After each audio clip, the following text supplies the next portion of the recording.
Hi friends and families, welcome to free baking class by Elfin. இன்றைக்கி ஒரு பர்ஃபெக்டான chocolate rich cake தான் பார்க்க போகிறோம். இந்த கேக் சிம்பிளாக ஈஸியாக பண்ணிடலாம். ஸோ வீடியோவை ஸ்கிப் பண்ணாமல் பாருங்கள். நீங்கள் ஃப்ரீயாகவே பேக்கிங் கற்றுக்கணுமா, இல்லை பேக்கிங் கற்றுக்க ஆவலை பக்கத்தில் கிளாஸஸ்லேயே ஜஸ்ட் சேனலை சப்ஸ்கிரைப் பண்ணி ஃப்ரீ பேக்கிங் கிளாஸில் ஜாயின் பண்ணிக்கோங்க. இது முற்றிலும் இலவசமாக வழங்கக்கூடிய ஒரு கேக் பயிற்சி வகுப்பு. இதுக்கு நீங்கள் எந்த ஒரு ஃபீஸும் கட்ட தேவையில்லை, எந்த ஒரு எஜுகேஷன் குவாலிஃபிகேஷனும் தேவையில்லை. ஜஸ்ட்டு சேனலை சப்ஸ்கிரைப் பண்ணி ஃப்ரீ பேக்கிங் கிளாஸில் ஜாயின் பண்ணிக்கோங்க. ஒரு ஈரமில்லாத பவுல் எடுத்துக்கலாம். இதில் 250 ml கப்பில் அரை கப் அளவு மைதா எடுத்திருக்கேன். அதாவது 60 கிராம் மைதா. கூடவே கரெக்டாக 250 ml கப்பில் அரை கப் அளவு பவுடர் சுகர் எடுத்திருக்கேன். ஒரு கப் பவுடர் சுகரோட மெஷர்மெண்ட்டு 130 கிராம். அதில் பாதி நம்ம எடுத்திருக்கோம். ஸோ 65 கிராம் அளவு பவுடர் சுகர் எடுத்துக்கோங்க. இது கூடவே 1 டேபிள் ஸ்பூன் அளவு பால் பவுடர், 1/2 டீஸ்பூன் அளவு பேக்கிங் பவுடர், 1/4 டீஸ்பூன் அளவு பேக்கிங் சோடா, 30 கிராம் அளவு, அதாவது 250 ml கப்பில் 1/4 கப் அளவு டார்க் கோகோ பவுடர் எடுத்திருக்கேன். ஒரு பிஞ்ச் அளவு உப்பு சேர்த்துட்டு இது எல்லாத்தையும் நம்ம மிக்ஸ் பண்ணிக்கலாம். எந்த அளவுக்கு பர்ஃபெக்டாக மிக்ஸ் பண்ணுறீங்களோ அந்த அளவுக்கு கேக் நம்மளுக்கு பர்ஃபெக்டான ரிசல்ட்டை தரும். எல்லா ட்ரை இன்க்ரீடியண்ட் பொருட்களும் நல்லா ஈவனாக மிக்ஸ் ஆகி கிடச்சாதான் கேக்கோட ரிசல்ட்டும் பர்ஃபெக்டாக வரும். ஸோ நல்லா கலந்து எடுத்துக்கலாம்.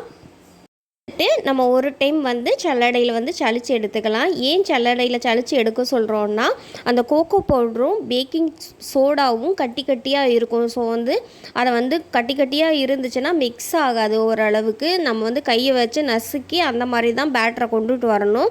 ஸோ எப்போதுமே எந்த ட்ரை இன்க்ரீடியண்ட் எடுத்தாலுமே நம்ம அதில் baking powder baking soda use பண்ணுவோம். பேக்கிங் பவுடர் கட்டியாக ஆகாது, பேக்கிங் சோடா மட்டும்தான் கட்டியாகும். ஸோ பாருங்கள், இந்த அளவுக்கு கட்டி கட்டியாக இருக்குன்னா அதில் இருக்கிறது எல்லாமே அண்டு கோகோ பவுடர், இது ரெண்டும் தான். இந்த மாதிரி கை வச்சு நல்லா நசுக்கி விட்டுட்டிங்கன்னா பர்ஃபெக்டாக நம்மளுக்கு அது பவுடராக கிடைக்கும். அது மேலே இருக்கிறது என்னன்னு பார்த்தீங்கன்னா உப்பு. நம்ம சால்ட்டு சேர்த்துருக்கோம்ல, அந்த சல்லடையோட ஓட்டை உப்பு விழுகிற அளவுக்கு இருக்காது. ஸோ அதை நம்ம டைரெக்டாக கொட்டி எடுத்துக்கலாம். இப்போ இன்னொரு பவுல் எடுத்துக்கலாம். இதில் ரூம் டெம்பரேச்சரில் இருக்க முட்டை நான் ஒரு முட்டை எடுத்திருக்கேன். முட்டை கண்டிப்பாக ரூம் டெம்பரேச்சரில் தான் இருக்கணும். கூலிங் டெம்பரேச்சர் போனதுக்கப்புறம் தான் நீங்கள் பயன்படுத்தணும். இந்த ஒரு முட்டையை நான் அந்த ஒரு பவுலில் உடச்சி ஊற்றிட்டு அதை நல்லா கலந்துக்கிறேன். ஏன்னா இந்த ரெசிபிக்கு நம்மளுக்கு பாதி போல் முட்டை போதும். இதையே நீங்கள் டபுள் குவான்டிட்டி செய்கிறீங்கன்னா முழு முட்டையாக சேர்த்துக்கலாம். முட்டையோட வெயிட் அப்ராக்சிமேட்டாக பார்த்தீங்கன்னா 55 கிராம் அளவு இருக்கும். அதில் பாதி நீங்கள் கிராம் வெயிட்டில் எடுக்கிறீங்கன்னா முட்டையோட அளவு மட்டும் அளந்துட்டு அதுலேருந்து பாதி எடுத்துக்கோங்க. இல்லைன்னா இந்த மாதிரி கலக்கிட்டு குத்து மதிப்பாக 1/2 முட்டையை மட்டும் பயன்படுத்திக்கலாம். இப்போ ஆற வச்ச பால் கரெக்டாக 1/4 கப் 60 ml அளவு நல்லா ஆறுனதுக்கப்புறம் தான் பயன்படுத்தணும். இது கூடவே 1/4 கப் அளவு வாசனை இல்லாத எண்ணெய், அதாவது அதுவும் 60 ml அளவு, 1/4 கப் அளவு. இந்த வாசனை இல்லாத எண்ணெய் நான் கோல்டு வின்னர் தான் பயன்படுத்தியிருக்கேன். நீங்கள் இந்த கேக்கை இன்னும் ரிச் ஆக்கணும் அப்படின்னு நீங்கள் நினச்சிங்கன்னா நீங்கள் பட்டரை கூட உருக்கிட்டு இதே 1/4 கப் 60 ml அளவுக்கு சூடு ஆறுனதுக்கப்புறம் பயன்படுத்துங்க. பெட் ரிசல்ட்டு தரும். இந்த மாதிரி நம்ம கலந்து எடுத்துக்கணும். அது பார்க்கும்போதே ஒரு சாக்லேட்டி மாதிரி இருக்கும். நம்ம சாக்லேட்டை டபுள் பாயில் மெத்தடில் மெல்ட் பண்ணோன்னா எந்த டெக்ஸ்சர் வருமோ அந்த டெக்ஸ்சரில் இருக்கும். பாருங்கள், இந்த மாதிரி டெக்ஸ்சரில் தான் நம்ம பேட்டர் இருக்கும். இது கூடவே 1 டீஸ்பூன் அளவு வெண்ணிலா எசன்ஸ் சேர்த்துக்கிறேன். மேக்ஸிமம் எக்கோட ஸ்மெல் வராது, இருந்தாலுமே இந்த ஃப்ளேவரோட அந்த ஸ்மெல்லை தூக்கி கொடுக்குறதுக்காக நம்ம 1 டீஸ்பூன் அளவு வெண்ணிலா எசன்ஸ் சேர்த்துருக்கோம். நீங்கள் தேவைன்னா சேருங்க, தேவையில்லைன்னா விட்டுருங்க, ஒன்றும் பிரச்சனை இல்லை. இந்த மாதிரி கலந்து எடுத்ததுக்கப்புறம் சுடுதண்ணி, நல்லா கொதிக்கிற சுடுதண்ணியை உடனே எடுத்துகிட்டு 2 டேபிள் ஸ்பூன் அளவு, அதாவது 20 ml அளவு நான் இதில் சேர்த்துருக்கேன். சேர்த்துட்டு கொஞ்சம் பொறுமையாக கலருங்க, ஏன்னா சுடுதண்ணி தெரிச்சிரும். இதை கலந்ததுக்கப்புறம் ஒரு ஸ்மூத்தான க்ரீமியான பேட்டராக நம்மளுக்கு ரெடியாகி கிடைக்கும். இந்த பேட்டரு இந்த மாதிரி தான் இருக்கும். அப்படி ஷைனியாக இருக்கும். எப்படி சொல்கிறது, ஒரு ப்ரௌனி பேட்டர் மாதிரி இருக்கும். எக்ஸாக்டாக சொல்லணுன்னா நம்ம நல்லா கலந்து எடுத்ததுக்கப்புறம் நம்ம டின்னில் ஊற்றி, நான் 1/2 kg ஸ்கொயர் கேக் டின் எடுத்திருக்கேன். நீங்கள் ப்ரௌனி ட்ரே இருந்தால் கூட அதை கூட பயன்படுத்திக்கலாம். இதில் பட்டர் பேப்பர் நான் ப்ளேஸ் பண்ணி எடுத்துக்கிறேன். பட்டர் பேப்பர் எப்படி கட் பண்ணுறதுன்னு சொல்லிட்டு பார்ச்மெண்ட்டுன்னு ஒரு கிளாஸே நான் அப்லோட் பண்ணியிருக்கேன். சேனலில் லோகோவை கிளிக் பண்ணி பார்த்தீங்கன்னா கீழே இருக்கும். குட்டி செஃப் வேறு அப்பப்போ ஹெல்ப் பண்ணிகிட்டே இருக்காங்க. கொட்டிடுவாங்களோன்னு தான் பயம், வேறு ஒன்றும் இல்லை. இந்த மாதிரி பட்டர் பேப்பர் போட்டுட்டு நம்ம ரெடி பண்ணி வச்சுருக்க பேட்டரை இதில் சேர்த்துடலாம். பேட்டரை சேர்த்ததுக்கப்புறம் லைட்டாக டேப் பண்ணி மட்டும் எடுத்துக்கோங்க. டேப் பண்ணி எடுத்துகிட்டு நம்ம ப்ரீஹீட் பண்ண ஓடிஜியில், அதாவது 10 மினிட்ஸ்க்கு 170 டிகிரியில் top and bottom broad section on பண்ணி ப்ரீஹீட் 10 நிமிஷத்துக்கு பண்ணிக்கோங்க. பேக் பண்ணுறதுக்கு 25 நிமிஷம் டைமரை ஆன் பண்ணிவிட்டு டாப் அண்ட் பாட்டம் ராட் செக்ஷனை ஆன் பண்ணிவிட்டு 170 டிகிரியில் பேக் பண்ணி எடுத்துக்கலாம். குக்கரில் பேக் பண்ணுறீங்கனாலும் இதே ஸ்டெப்பு தான். 25 நிமிஷத்துக்கு சிம்மில் வச்சு பேக் பண்ணி எடுத்துக்கோங்க. ஒருவேளை நீங்கள் வந்து குக்கரில் எப்படி பேக் பண்ணுறது, பிரியாணி பாத்திரத்தில் எப்படி பேக் பண்ணுறதுனா கிளாஸ் 2ல் அப்லோட் பண்ணியிருக்கேன், தேவைப்படுறவங்க செக் பண்ணி பாருங்கள். இப்போ ஒரு ஈரமில்லாத பவுலில் கரெக்டாக அரை கப் அளவு டார்க் அமௌண்ட் சாக்லேட் எடுத்திருக்கேன். இது கூடவே 1/4 கப் அளவு விப்பிங் க்ரீம் எடுத்திருக்கேன். நம்ம கேக்குக்கு யூஸ் பண்ணோம்ல விப்பிங் க்ரீம், அதை எடுத்திருக்கேன்.